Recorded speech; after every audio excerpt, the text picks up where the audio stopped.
العصر العليم الذي جعل لكم من الشجر الأخضر نارا فإذا أنتم منه توقدون أوليس الذي خلق السماوات والأرض بقادر على أن يخلق مثلهم بلى وهو الخلاق العليم إنما أمره إذا أراد شيئا أن يقول له كن فيكون فسبحان الذي بيده ملكوت كل شيء وإليه ترجعون. اللهم صل على محمد وآل محمد وعجل فرجه.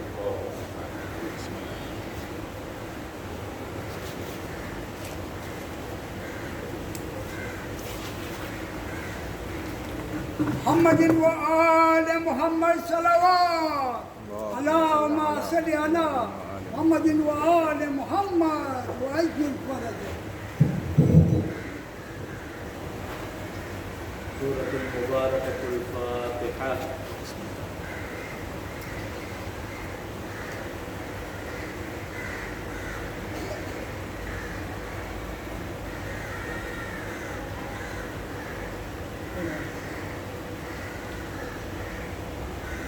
أعوذ بالله من الشيطان الرجيم.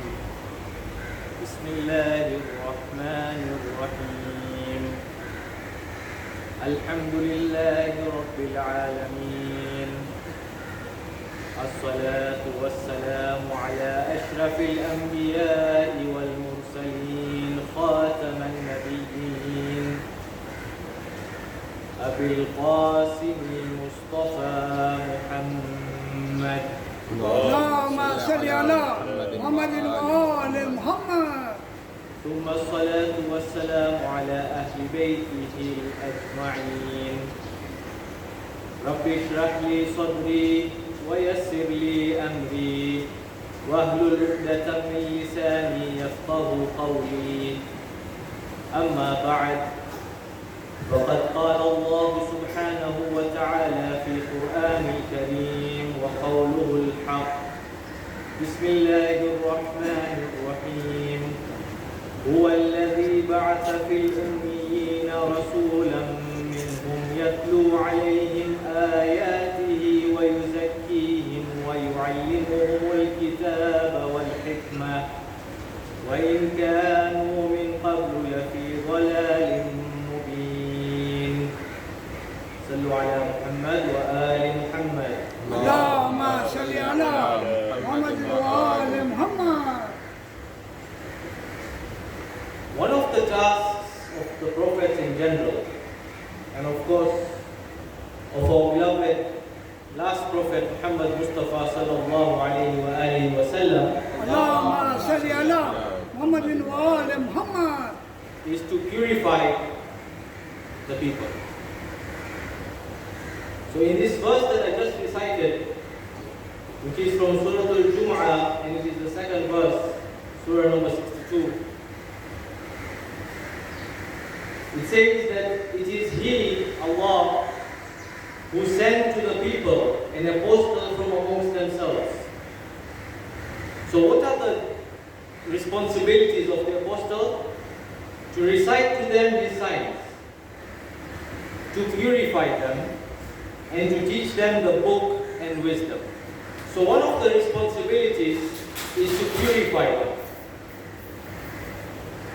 Now this fact has also been mentioned in 3 other verses of the Holy Quran,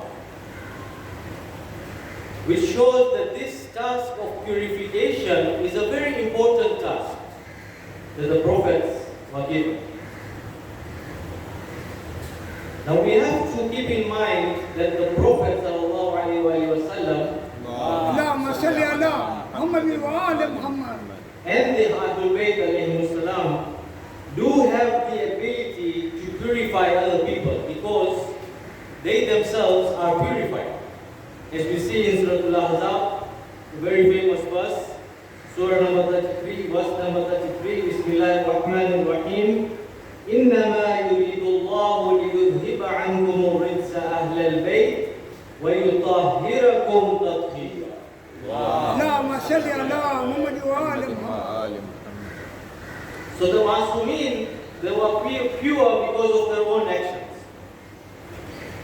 But then Allah subhanahu wa ta'ala thoroughly purified them.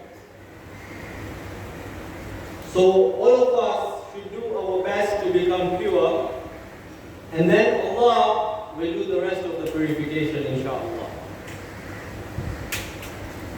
So I'm going to get to the subject matter very soon, and you will understand why I'm talking about purification. Now, as I said, the Holy Prophet is able to purify other people, but then those people should desire to be wanted to be, they should want to be purified. They should desire it. We see, for example, in Surah Al-Tawbah, verse number 108, it talks about Masjid al-Quba.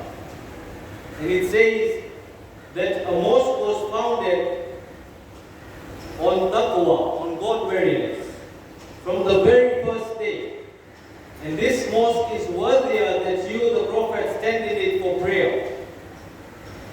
In it are men who love to keep pure. يُحِبُّونَ أَنْ يَتَطَهَّرُوا. And Allah loves those who keep pure.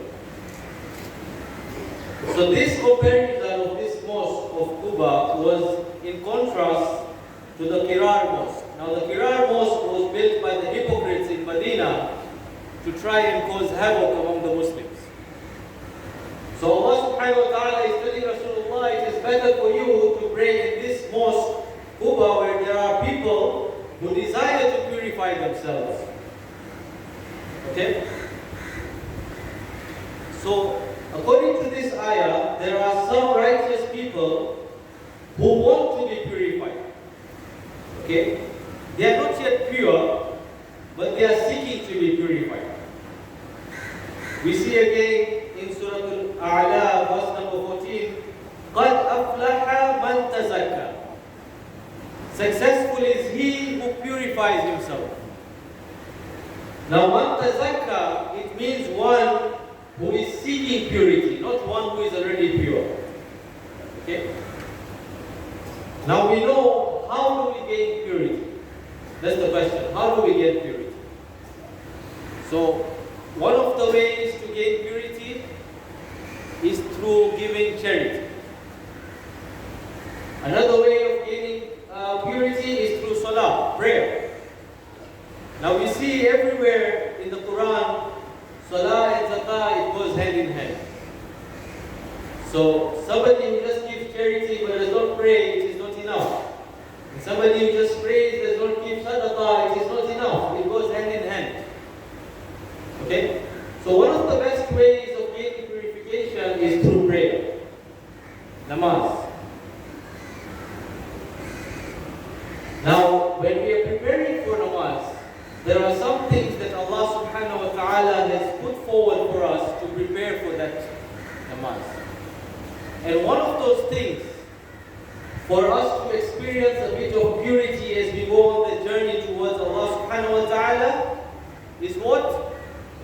Wudu. Ablution. That is the main subject matter of my topic today, wudu. Now when we talk about wudu, we of course know the verse of Surah Al-Ma'idah, verse number 6, which talks about wudu. And in this verse, Allah subhanahu wa ta'ala commands us that when you stand up for prayer, wash your faces and your hands up to the elbows. And wipe a part of your heads and your feet up to the ankles.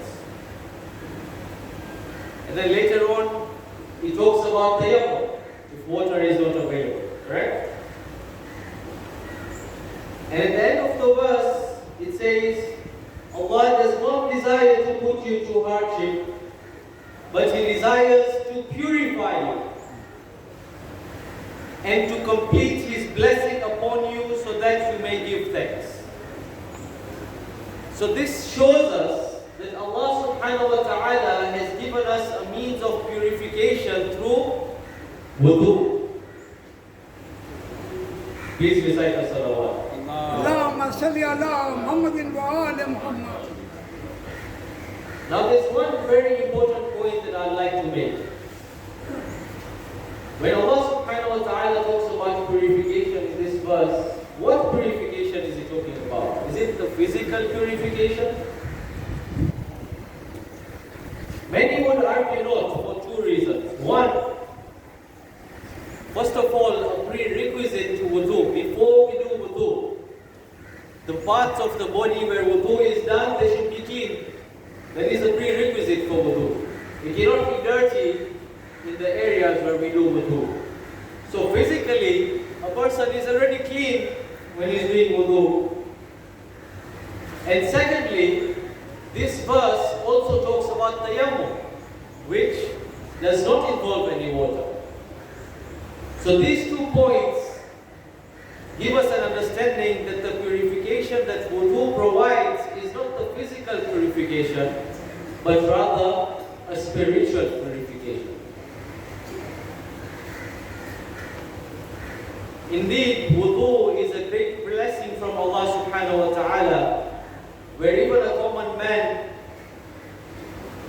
even though we may not be completely pure, but we can experience partial purity through practicing of wudu. I'd like to narrate a story. It is said that one of the students of Ayatollah Al-Madani, he once had a vision and saw some spiritual light in this vision. He asked his teacher, he asked Ayatollah Al-Madani, that this light that I saw, it is not comparable to any other ordinary light. Is this the light of Allah subhanahu wa ta'ala? And Ayatollah replies that no, this is not the light of Allah subhanahu wa ta'ala, because no human can see the light of Allah subhanahu wa ta'ala with their naked eye. He says that that light that you saw, it is the light of wudu.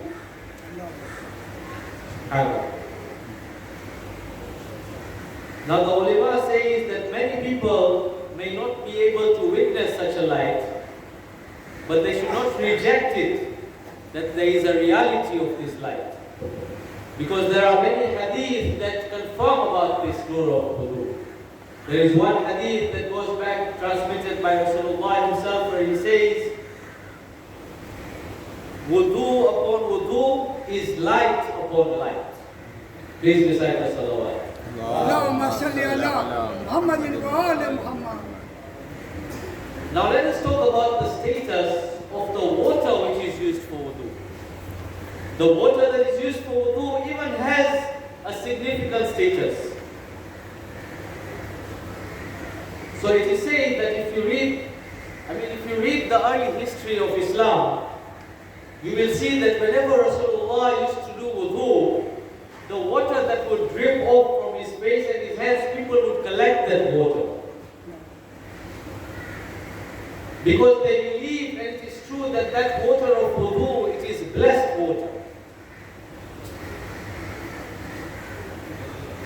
And that is why we see that the ulama of fiqh, they have said that it is makruh to wipe off the water when we do wudu and our face and our hands are wet. It is makruh to wipe that water off.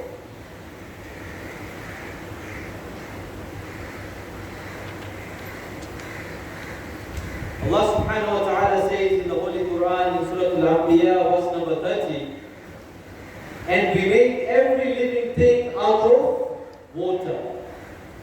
Will they not then have faith? So as this surah describes, and as science has proven today, that all life originates from and depends on water. Now our ulama, interestingly, they say that not only our physical lives depend on water, but even our spiritual lives are connected to water. There are many hadiths related to water. One interesting one I found is where Rasulullah sallallahu alayhi wa alihi wa sallam, he says that the example of a believer is the example of water. So what do we understand from this hadith? But we see that if water is poured into a dish, or a glass, or a jar, or a pot, or anything else, it takes on the shape of the container, but it still remains water. Therefore, similarly, a believer should be the same. If one finds oneself in a shop, in an office, in a school, in a bus, in a mosque, anywhere else, facing good and bad circumstances, good or bad times, Muslim or non-Muslim people, one should always remain a believer. To conclude, a person once came to Rasulullah and asked him about the benefits of wudu. And Rasulullah replied, when you put your hand in water and you say, Bismillah, Ar-Rahman Ar-Rahim, the sins that you have committed by your hands will fall away. When you wash your face, the sins you have committed by your eyes and by your mouth, they will fall away. When you wash your hands, then the sins will fall away from your right and left. When you do the masa on your head and your feet, the sins that you have walked towards will fall away. Rasulullah sallallahu alayhi wa sallam, اللهم صل على محمد وآل محمد. he says that on the day of judgment, Allah subhanahu wa ta'ala will resurrect my nation among other nations, while their faces are white and they are bright. And this is the merit and the effect of their wudu. Let us pray to Allah subhanahu wa ta'ala to make us among those whose faces are bright on the day of judgment. Please recite the salawat. اللهم صل على محمد وآل محمد. Azadar, during every majlis, you give Imam Hussein alayhi salam condolences. You give Imam Hussein alayhi salam's condolences to Bibi Fatima alayhi salam.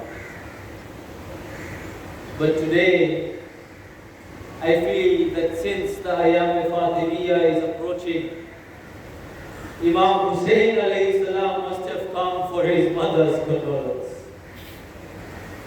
Not only Imam Hussein, but also Bibi Zainab must have come. Bibi Kulthum must have come. Imam Ali alayhi salam must have come. Even Rasulullah must have come. My elders, my brothers, let us give condolences with all of our hearts today. O Shaheed Karbala Hussein, O Mazloom Jafar Hassan, O Mazloom Aisha Zainab, O Abul Hassan Amirul Mu'mineen, O Shehshah Kainat Rasool Khuda. Today we have come together to give the condolences of your daughter. We request you to receive our grievances. O soil of Medina, till today we still search for the lahad of the daughter of Rasulullah. Even today, you will find the army standing with weapons near the grave of the daughter of Rasulullah. No one can do matam there. The Muslims, they whisper to each other, the grave is behind those stones. An Irani scholar once cried facing towards Jannatul Baqi and he said, Oh Rasulullah, if your daughter would have come to Iran, we would have sold our daughter's jewelry and made her shrine the way we made it for your son Imam Ali Ridha alayhi salam. It was the wasiyat of Bibi Fatima alayhi salam that her funeral should take place at night. She said, O Abul Hassan, the ones who snatched my rights away from me should not appear at my funeral. No one should witness my funeral. When the voice of recitation of my tasbih vanishes, know that I have departed to the Almighty. But we will tell my children, let them eat first. When the children came back and witnessed the sad atmosphere, they said, oh Asma, oh Fiza, where is our mother? Why is there so much sadness? Asma said, oh children, come and eat first. Imam Hassan and Imam Hussein replied, oh Asma, has it ever happened for us to eat before seeing our mother? Asma said, oh children, what can I say? Your mother is no more. The time of Ghusl arrived. Imam Ali talks to Bibi Fiza and tells her, Fiza, bring the body fast. I have a lot of work to do. I have to give ghusl to Fatima. I have to make 40 graves. I have to remove the signs after making them. I have to pray namaz-e-janaza. Bibi Fiza said, Mawla, what can I do? I cannot find 3 of the ribs of Fatima. Imam Ali alayhi salam placed the corpse between the house. Each and everyone bid their last farewell. Imam Ali alayhi salam saw Imam Hussein standing far away. He said, son, come say the last farewell to your mother. Imam Hussein said, Father, I have heard Nana say that Nabi Isa did not leave Maryam's funeral until Maryam called upon him. I am Fakhr Isa and my mother is Fakhr Maryam. I will not leave the funeral until my mother wakes up and calls me. Upon hearing this, Bibi Fatima's kafan opened. Her hand came out of the kafan. Oh my son Hussein. La la'natullahi ala al-qawmi al-zalimin. Inna lillahi wa inna ilayhi raji'un.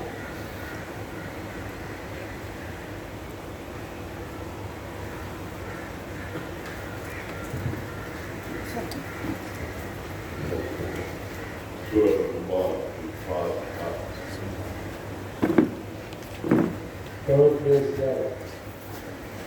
السلام عليك يا رسول الله السلام عليك يا أمير المؤمنين السلام عليك يا فاطمة الزهراء سيدة النساء العالمين السلام عليك يا حسن المصطفى السلام عليك يا أبا عبد الله وعلى الأرواح التي حملت الجنائي عليكم مني جميعا سلام الله أبدا ما بقيت وبقي الليل والنهار ولا جعل الله الآخر مختمني بزيارتكم السلام على الحسين وعلى علي بن الحسين وعلى أولاد الحسين وعلى أصحاب الحسين جميعا ورحمة الله وبركاته.